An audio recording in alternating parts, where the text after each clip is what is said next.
Eu confesso aos irmãos que eu tô aqui hoje. Conversei bastante com o Gustavo essa semana e desde quinta-feira que o Cláudio falou, a gente conversou para mim dar a palavra hoje. E eu fiquei desde quinta-feira que eu tô orando e converso com o Gu, oro junto e por uma palavra para hoje. Eu tô com muito temor. Quem assume isso aqui sabe o quão sério é isso. E a gente fica com muito temor. Eu estava dizendo para Deus essa semana, orando nas minhas orações, a igreja é sua, não é minha. Então é o Senhor quem tem que falar com ela, não eu. Não é? E, e foi uma luta desses dias para cá, até eu chegar nisso. Eu não sei se é uma continuação ou só um lembrete de uma palavra que eu trouxe aqui alguns dias atrás. A gente falou, lembra? Vocês lembram do que a gente falou? A última vez que eu falei aqui? Quem lembra? Sobre discípulos? Sobre discípulos? Amém. Eu vou começar contando uma parábola. Todo mundo sabe, todo mundo conhece essa parábola. Imagina uma panela cheia de água fria, na qual nada tranquilamente uma pequena rã. Um pequeno fogo debaixo da panela e a água aquece muito lentamente. Pouco a pouco, a água fica morna. E a rã, achando isso bastante agradável, continua a nadar. A temperatura da água continua subindo e agora a água está quente, mais do que a rã poderia apreciar. Sente-se um pouco cansada, mas não obstante isso não a assusta. Agora a água está realmente quente e a rã começa a achar desagradável, mas está muito debilitada, então aguenta e não faz nada. A temperatura continua a subir, até que a rã acaba simplesmente cozida e morta. Quem conhecia essa parábola? É uma historinha antiga, né? Uma parábola antiga.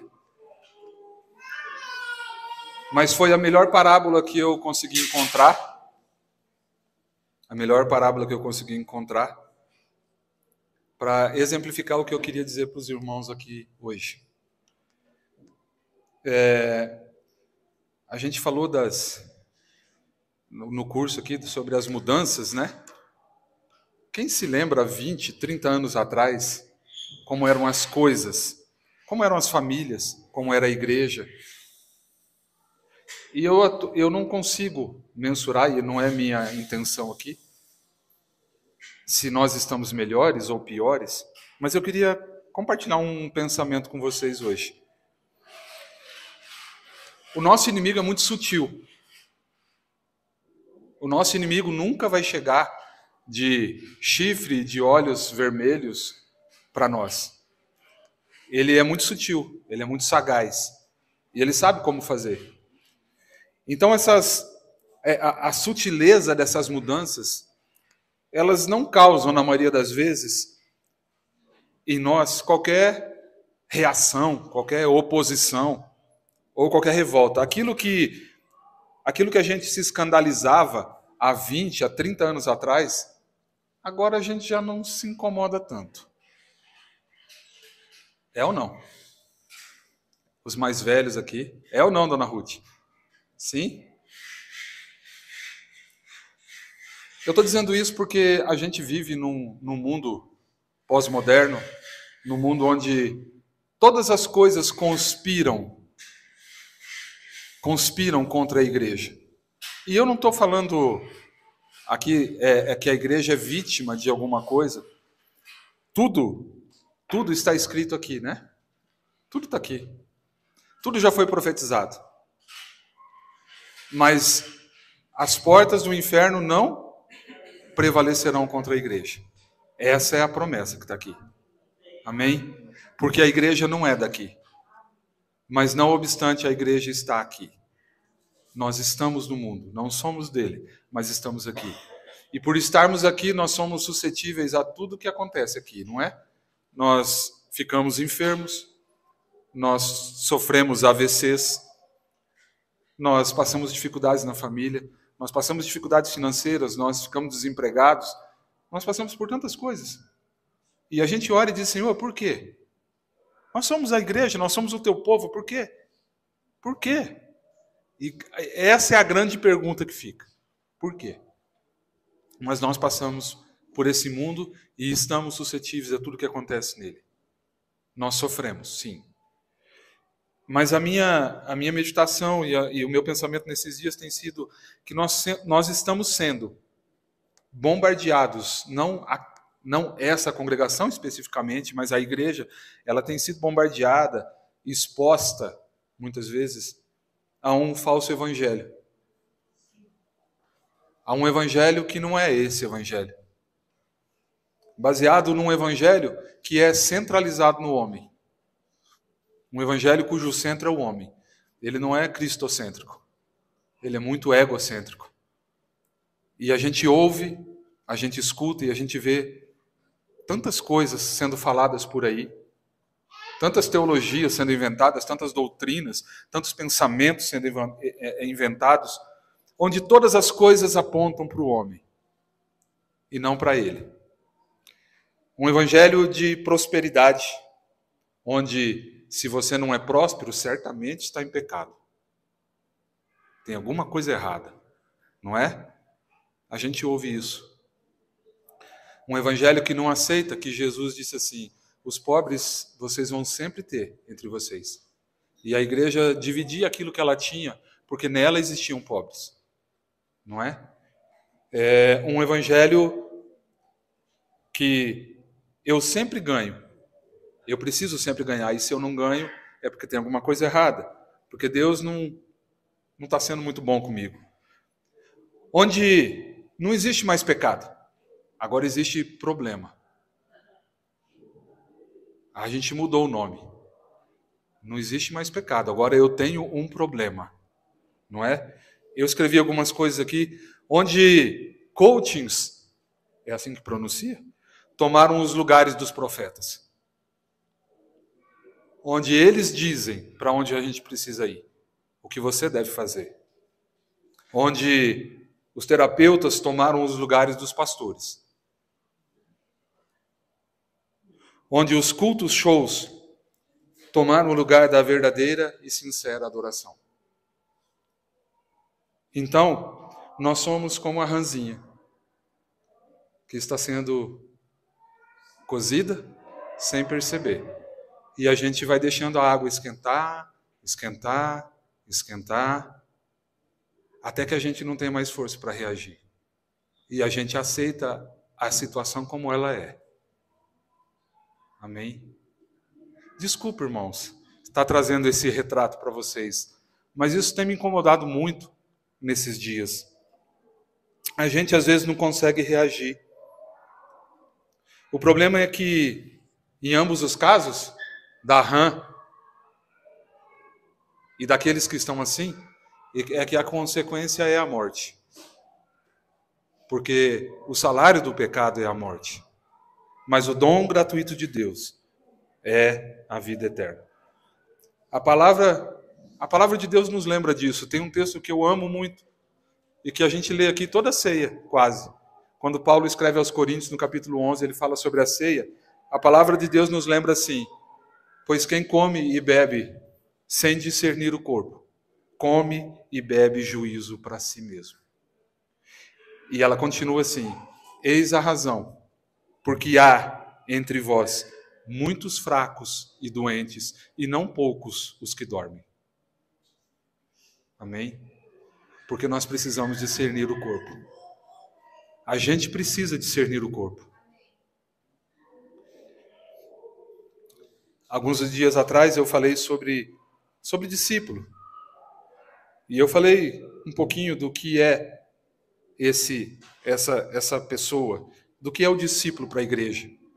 De que na igreja de Jesus não há espaço para espectadores, nem para admiradores do Evangelho, nem para simpatizantes do Evangelho. Na igreja só tem lugar para discípulos.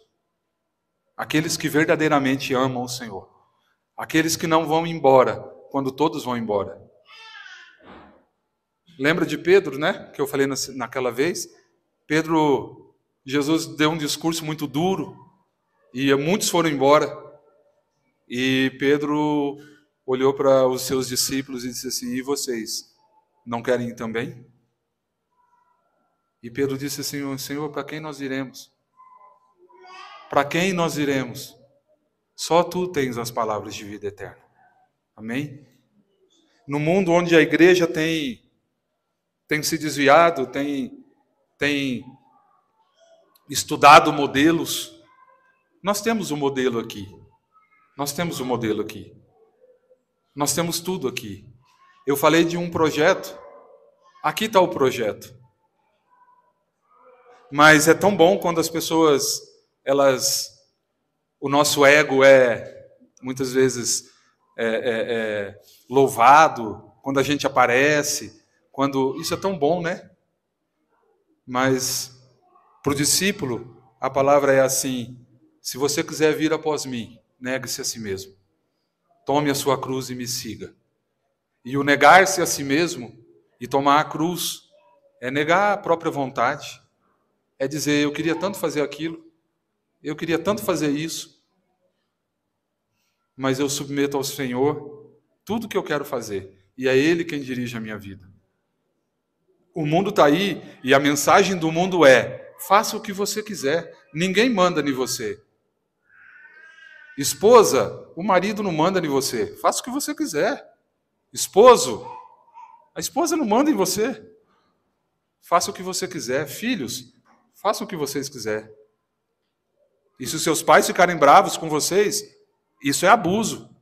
Denunciem. Não é? Essa é a mensagem que a gente ouve. Eu queria ler 4 textos com vocês. E eu vou repetir esses textos, mas depois vocês vão entender por quê.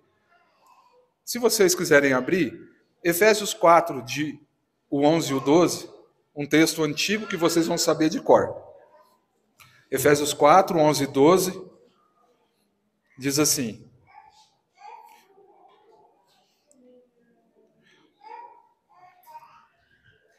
e ele mesmo, 4, 11 e 12, e ele mesmo concedeu uns para apóstolos, outros para profetas, outros para evangelistas e outros para pastores e mestres, com vistas ao aperfeiçoamento dos santos, para o desempenho do seu serviço, para a edificação do corpo de Cristo. Um pouquinho mais à frente, Hebreus 5, 12 e 14, Hebreus 5, 12 e 14.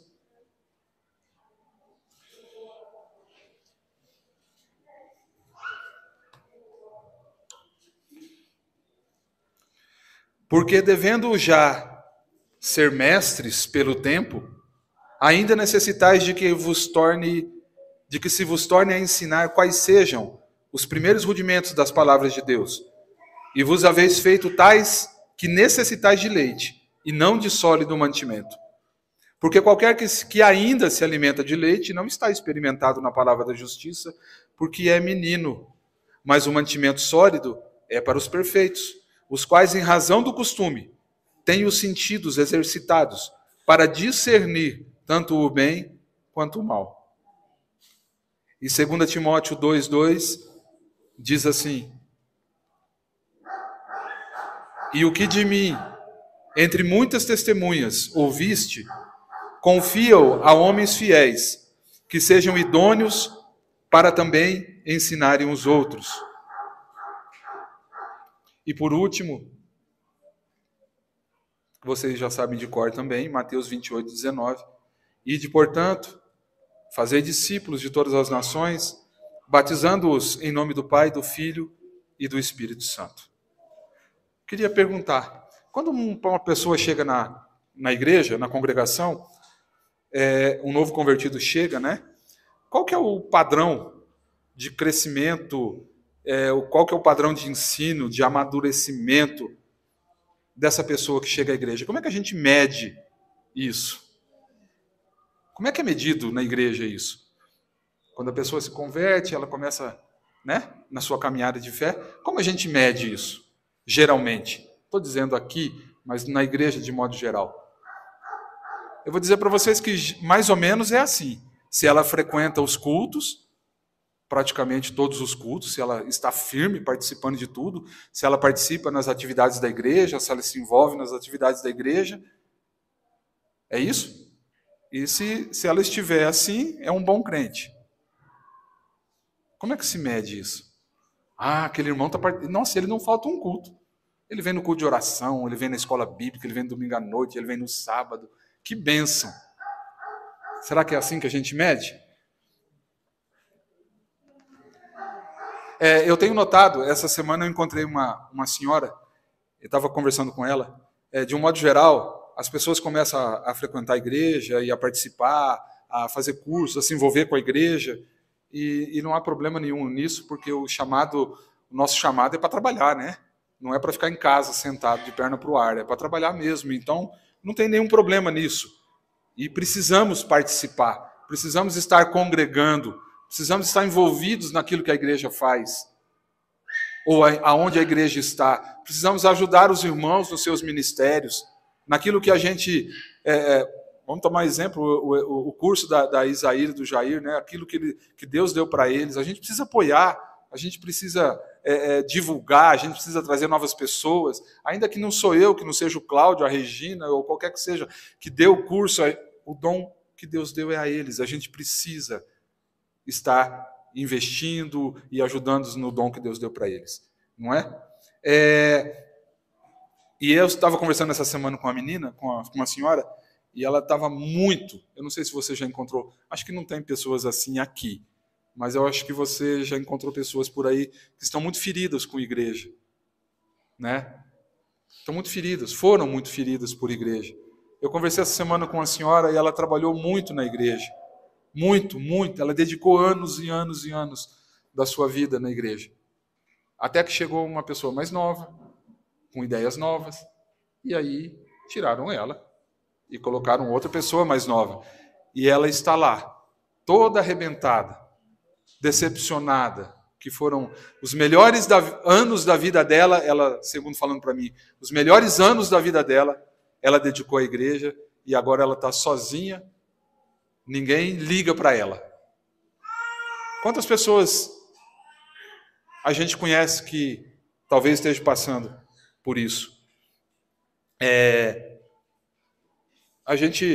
Eu falei para ela, e vou falar para os irmãos o que eu disse para ela.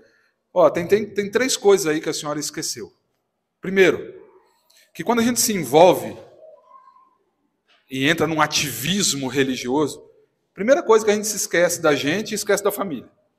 Eu conheço pastores que perderam suas famílias, o Cláudio deve conhecer, pastores que perderam suas famílias em nome de Deus.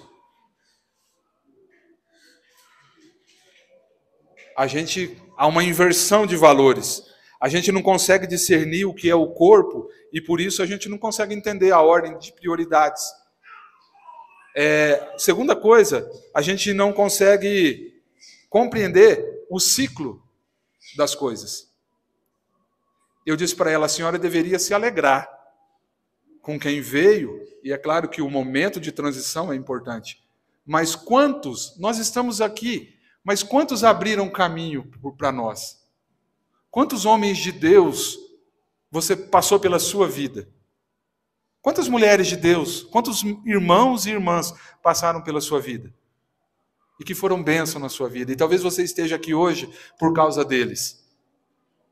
Então, a gente entende que há ciclos. Que um ciclo vai se fechar e outro ciclo vai se iniciar. E que às vezes eu preciso sair para dar lugar para outro. Jameu um dia contou sobre a corrida de bastão. A gente às vezes entende a carreira cristã como uma corrida de 100 metros rasos, que começa com todo gás e chega lá nos últimos metros já cansado, exaurido. E a gente não entende que a corrida cristã é uma corrida de bastão. Você corre e lá na frente você pega o seu bastão e passa para outro irmão. E por um tempo você anda do lado dele, corre do lado dele, mas vai chegar um momento que você vai tirar a mão do bastão e ele vai continuar. E lá na frente ele vai passar para outro. Amém? Mas isso não significa que Deus não te usou. Mas Deus te usou naquele momento para aquilo. E que um novo ciclo ele tem para você. Amém? E a gente precisa entender isso, porque senão a gente fica muito machucado, muito ferido. Terceira coisa, a gente confunde a organização igreja com o organismo igreja. A gente acha que a gente trabalhou numa empresa e acabou o tempo, a gente precisa de um acerto, né? E a gente acha que a gente confunde isso. Eu disse para ela, tudo o que a senhora fez foi para quem? Ela disse, eu fiz para o Senhor. Eu falei, então amém. Eu tenho certeza que isso está guardado diante do Senhor. E que um dia, na eternidade, a senhora verá os frutos disso. Não é? Mas se a gente fazer tudo que a gente faz para uma organização, a gente vai se machucar. A gente vai se machucar. E a gente vai chegar no fim e vai dizer assim, puxa vida, que injustiça fizeram comigo. Eu quero dizer para você que o Deus lá de cima, sentado no trono, nada passa desapercebido para ele. E que tudo que você fizer, como a palavra do Senhor nos diz, faça como se fosse ao Senhor e não para homens. Amém? Mas para isso a gente precisa discernir o corpo. A gente precisa discernir o corpo. Para que a gente não adoeça. Amém? A outra coisa que eu queria falar para você é que Jesus tinha um método de trabalho. Eu perguntei assim, qual é o método de trabalho da igreja? Eu anotei aqui, nas escolas existe um plano, um projeto pedagógico, não tem? Os professores aí podem... Qual é o plano, qual é o projeto pedagógico da igreja? Eu vou fazer um teste com vocês, tá? Sobre o que o Cláudio pregou na última vez que ele pregou aqui. Dou-lhe uma, dou-lhe duas. Sobre o que o Flávio pregou aqui na última vez que ele pregou? Ó, está mais recente. Opa! Alianças. Amém, alianças. É um testezinho rápido.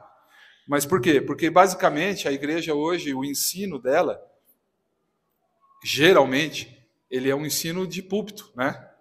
De reunião. E graças a Deus por esse ensino, e graças a Deus por essas palavras.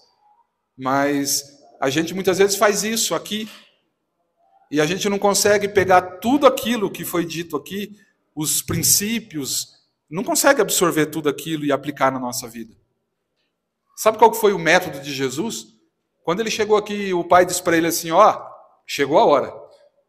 Chegou a hora. Você viveu 30 anos, chegou a hora. Ele falou, tá bom. Primeira coisa, vai lá encontrar João. Vai lá, se batiza. E ele foi lá e se batizou, foi ao deserto. Ficou 40 dias lá no deserto. Não em boa companhia, né?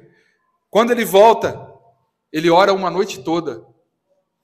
E quando ele amanhece o dia, ele sai do lugar onde ele estava orando, ele levanta e diz assim, bom, vamos começar. E ele vai escolher 12 homens. Ele vai escolher 12 homens depois de uma noite de oração, para serem os homens que continuariam a obra que ele estava começando naquele dia. E ele sabia disso. E se você tivesse um bom plano para colocar em prática, para abrir uma empresa aí, né, Isaac? Para abrir uma empresa, um negócio, a gente ia buscar os melhores profissionais. Ó, eu vou ter que buscar os melhores profissionais, mas Jesus não fez isso. Ele buscou homens simples. Ele foi até a praia e viu alguns pescadores lá, e ele chamou esses caras. Ele buscou homens que a Bíblia chama de iletrados, homens simples. Homens que não tinham conhecimento, não tinham estudos. Mas eu fiquei lendo essas passagens e comentando até com o Gustavo. Aí o Gustavo, eu e o Gu conversando, falei assim, sabe por que Jesus não chamou homens, né? Chamou homens simples. Primeiro, ele sabia quem ele era. E segundo, ele sabia o conteúdo que seria ensinado para eles. E que aquilo mudaria a vida deles. Deixa eu dizer uma coisa. Quando a gente prega um evangelho para alguém, a gente prega o evangelho assim. Qual evangelho? Esse evangelho tá todo mundo ensinando aí? Ou a gente sabe que a semente é excelente?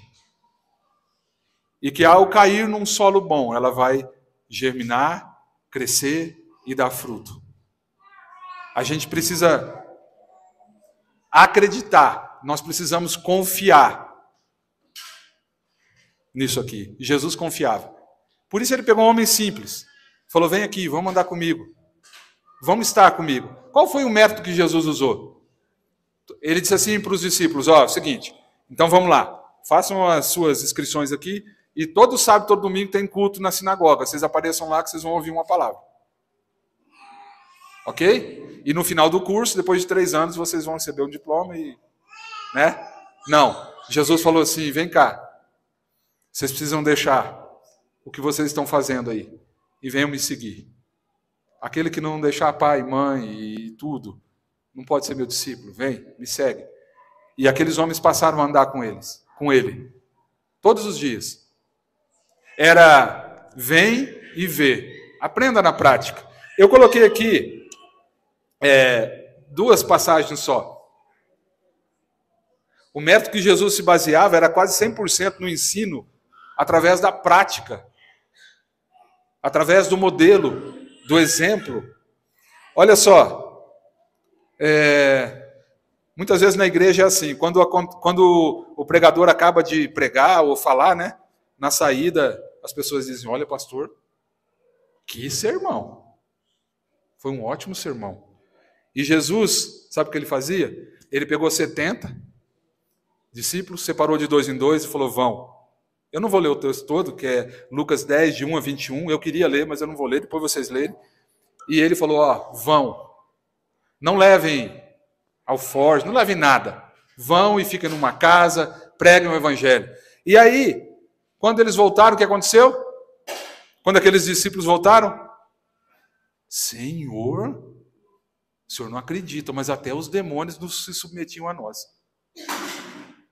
Eles foram, sem Jesus, porque eles haviam aprendido com ele, por estarem com ele, andando com ele, dormindo com ele, tomando café com ele, almoçando com ele, vendo como ele fazia, e eles aprendiam. Outra passagem era na multiplicação de pães. Lembra quando as pessoas estavam todas lá, sentadas, e os discípulos chegaram para ele e falaram assim, Jesus, já é tarde, manda o povo embora. E Jesus falou o quê? Dá-lhes de comer vocês mesmos. E eles se assustaram. Como, Senhor? Como não vou fazer? Não é? E Jesus falou, o que vocês têm aí? Eu tenho 5 pães, 2 peixinhos. Traz aqui. E Jesus multiplicou e eles serviram aquelas pessoas. Então o ensino, o método de ensino de Jesus era diferente. Não era? Era diferente. Vem cá, anda comigo. Como diz hoje em dia, cola em mim, né? Cola em mim que eu vou te mostrar como é. Lembra da cura do cego de nascença lá em Siloé também? Senhor, quem pecou? Foi ele ou foram os seus pais? E Jesus falou assim, vem aqui. Primeiro ele foi lá e curou o cego, né? Passou lodo no olho do cego, vai lá em Siloé, e se lava lá. E depois ele disse, não foi ele, nem foram os seus pais. Não é? Eles viam, porque eles estavam juntos. Jesus os repreendia quando eles disseram assim, Senhor, quem vai ser o maior no reino? Não é? Quando Pedro falou assim, não, Senhor, o Senhor não vai morrer na cruz, não. E ele falou, arreda-te para trás de mim, Satanás. Não falou? Porque ele ensinava aqueles homens, todos os dias, dia a dia, os exortava, os ensinava, os repreendia. Esse era o método. Deixa eu contar uma historinha para vocês. Essa historinha eu gostei tanto que eu peguei de um livro de um irmão. O método de Jesus era o discipulado, era o estar junto. Eu falei sobre discípulo, né? Estou falando um pouquinho sobre o método. e a gente acha que o nosso método é o melhor. A gente precisa experimentar o método dele. Olha só, a razão por que isso dá certo é que se baseia no princípio da multiplicação. Certa vez uma senhora idosa apresentou-me uma moça. Essa jovem é minha neta, disse ela. É mesmo? Indaguei. É, e eu já tenho bisnetos, informou ela. E uma delas já tem 15 anos. Se ela se casar em breve, eu posso chegar até ver meus trinetos. Quantos filhos a senhora teve? Perguntei. Ela falou, 6. E quantos netos? 36. E quantos bisnetos? Não sei, respondeu ela, nunca contei. Nas mesmas proporções, ela poderia ter 216 bisnetos e 1.296 trinetos. Aí eu disse assim, a sua família era realmente notável. Um dos filhos era médico, outro advogado, um era fazendeiro, e tinha um que era motorista de caminhão, e entre os seus netos tinham engenheiros e outros profissionais. Aí eu perguntei, como foi que a senhora conseguiu criar uma família tão numerosa? Ou seja, como a senhora conseguiu alimentar bem todos eles, vesti-los, dar-lhes boa educação escolar? E ela respondeu, mas eu não criei todos, eu criei apenas 6. Esse é o princípio. Esse é o princípio. Por isso que Jesus, a palavra do Senhor diz assim, que Jesus vendo as multidões, compadeceu-se delas, como gente que não tinha pastor. Mas ele não pastoreou todas elas. Ele pastoreou 12. E nós chegamos aqui por causa daqueles 12. Porque eles não desistiram. Se você for olhar a história dos apóstolos, você vai ver o quanto eles sofreram por amor ao Evangelho. Não é? Então, irmãos, o método funciona. O método de Jesus funciona. E eu acho que é esse método que a gente precisa olhar. É nesse método que a gente precisa se atentar. É quando você cuida de mim e eu cuido de você, numa aliança de discipulado, como Jesus tinha com aqueles homens. Ver a igreja cheia é maravilhoso, conquanto que todos estejam sendo cuidados e discipulados. No discipulado precisa haver submissão, no discipulado precisa haver arrependimento, no discipulado precisa haver prestação de contas. Essa é a aliança de um discipulado. Amém? Eu estou falando isso por quê? Porque às vezes a gente fica com dúvida. Mas esse negócio de discipulado de novo, eu já ouvi sobre isso. Eu estava dando uma olhadinha, existem alguns modelos, né, de discipulado por aí. Tem um modelinho que não tem discipulado nenhum. Tem o outro modelo que é assim, chama-se discipulado um curso preparatório para o batismo. Então, o jovem vai se batizar, então ele precisa passar pelo discipulado. Não é? Chama-se aquilo de discipulado. Existe um outro discipulado, um outro método, que é o método de multiplicação. A gente conhece o G12, o MDA, do irmão Abe Uber. São métodos de discipulado que a gente tem aí, né? A igreja tem e trabalha com isso. Irmãos, e muitos funcionam. Muitos estão crescendo, pessoas estão sendo salvas, vidas estão crescendo espiritualmente. Esse é o objetivo. Não é se multiplicar por se multiplicar. Não é um marketing de nível. Jesus não falou assim, ó, eu fiz 12, aí cada um dos 12 faz 12. E cada um dos outros 12 faz 12, e faz 12, e faz 12. Né? Isso é marketing multinível. Deixa eu falar uma coisa para vocês, discipulado não é transmissão de conhecimento. Porque há um modelo que só se transmite conhecimento. Vamos para o discipulado uma vez por semana na igreja, e lá no discipulado a gente vai estudar a palavra. Não tem mal nenhum estudar a palavra. Mas a gente não pode ficar só estudando, porque discipulado não é só conhecimento. Discipulado é vida. É você ensinar com a vida, como Jesus fez. Isso é discipulado. Ele tem começo, mas talvez não tenha fim. Talvez você tenha neto, trineto, né? O seu discípulo já fez outro discípulo, que fez outro discípulo, e você tem netos e bisnetos e trinetos. Mas ele nunca termina, porque é uma aliança que é feita baseada naquilo que Jesus fez. Jesus orou uma noite inteira para escolher os seus discípulos. Irmão, a gente precisa orar para Deus nos mostrar, para Deus te mostrar quem é o seu discípulo. Quem é o seu discípulo? Eu falei, já existem vários modelos. Já tem aqueles modelos de localização geográfica. Então, nós vamos colocar um para discipular o outro que mora no mesmo bairro, para facilitar o transporte. E a gente fica tentando dar uns nossos jeitinhos. Né? A gente precisa orar para que o Espírito Santo mostre para nós quem é o meu discípulo. E eu queria terminar essa palavra, essa meditação, dizendo, quando a gente olha para a igreja, a situação da igreja, a gente pode se decepcionar e a gente pode ter a nossa esperança renovada. Se decepcionar com modelos que a gente vê por aí acontecendo, mas se inspirar com outros irmãos e com outros modelos que estão levando o Evangelho além das fronteiras, e as pessoas estão sendo salvas, e o Evangelho está sendo espalhado. Que a gente possa olhar para nós, e a gente olhar para esses irmãos, para esses modelos, e a gente possa crescer e se inspirar, mas tem a nossa parte que a gente precisa fazer. A gente precisa, muitas vezes, abdicar, renunciar, tempo, dinheiro, conforto. É ou não é, Mateus? Queria tanto não ficar fazendo isso, queria tanto ficar em casa, queria tanto não fazer aquilo, não é? Mas discipulado é renúncia.